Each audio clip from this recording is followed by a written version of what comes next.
Everyone, welcome back to Ask VL. It's been a while since I've been here, but now we're doing it on a Monday. I've found that on Fridays there's a lot going on and it's a little bit easier to do this on a Monday, so we'll probably be coming at you on Monday mornings going forward, at least for the next little bit. So we've been very busy and having a great summer. One thing that we did on Friday, just this past, that would be July 12th, was the DuPage County Building Trades golf outing at White Pines. Morella was out there with the guys and had a great time.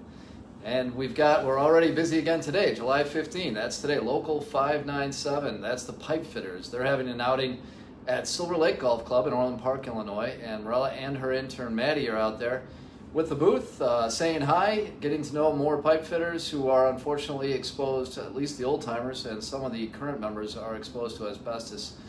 And we're definitely exposed to asbestos on a regular basis back in the 60s and 70s with all the insulated pipe out there. What else? So on July 20, we're doing the Mesothelioma Race for Justice Fun Run. So this is a way to get in shape and get ready for our September mesothelioma race, the actual race. And it's whoever wants to get out there and meet each other a little bit and do a little bit of running. So we're going to have raffle and race entry giveaways, and the fun run's at 9:30 a.m. It's a 3-mile run or 1-mile walk. Or is that the actual run? Is that the fun run? Oh, the fun run. Okay, so it's identical to what we're going to be doing in September. And that's out of the Runner's Edge in Libertyville, Illinois. And again, that's at 9:30 on July 20th, my brother's birthday, so easy for me to remember. And Morella and Maddie will be out there again at the Libertyville Runner's Edge. So hope to see you there. And then of course the actual race on September 21st, you can sign up now. It's open for registration, and there's a lot of raffle donors that we've got lined up. Brookfield Zoo, Starbucks, Dick's Sporting Goods, Revolution Brewing, the list goes on and on. So we're really excited for a big fun race this year. Last year we had just about 100 runners, so I'm hoping we get to double it this year. The question of the day that we are answering, this is Ask VL, so the question is, how many of our cases do we win?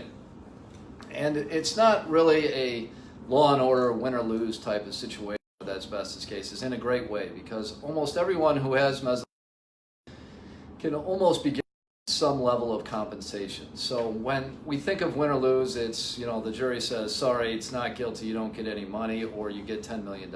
But how it really works for 95% of the cases is we look at the levels of exposure to asbestos that the person has. Mesothelioma itself is a disease that is similar to how it treats every individual. So everyone has a similar outcome, which is it's a really rough cancer. So it's not a matter of what your damages are so much, other than if you're 60 years old versus 80, it might come into play a bit. But really what we look at with mesothelioma cases is the exposure and the number of defendants, meaning did you work at 20 different industrial job sites that all were responsible for having you exposed to asbestos, or was it just one product? So, or maybe you can't figure it out. So that's where the differences lie in the values per case, but it's not win or lose, it's how much total compensation do you get. So the upshot of that whole thing is it's worth sitting down with an attorney, and it's worth looking into, because no matter how little you think your exposure is, there might be exposures out there that you're not aware of. So in that situation, in that context, everybody wins, but of course I hate to say that because of the ultimate difficulty with the disease of cancer. So that, on the other end, is why we're always pushing for more cancer research and doing things like the Mesothelioma Fun Run, so that we can start giving more and more money to the research to fight back the terrible cancer. So thanks again for tuning in and sticking with me, even though we switched to Mondays instead of Fridays. But always great to see everyone, and thanks for your feedback. Have a great week, everybody.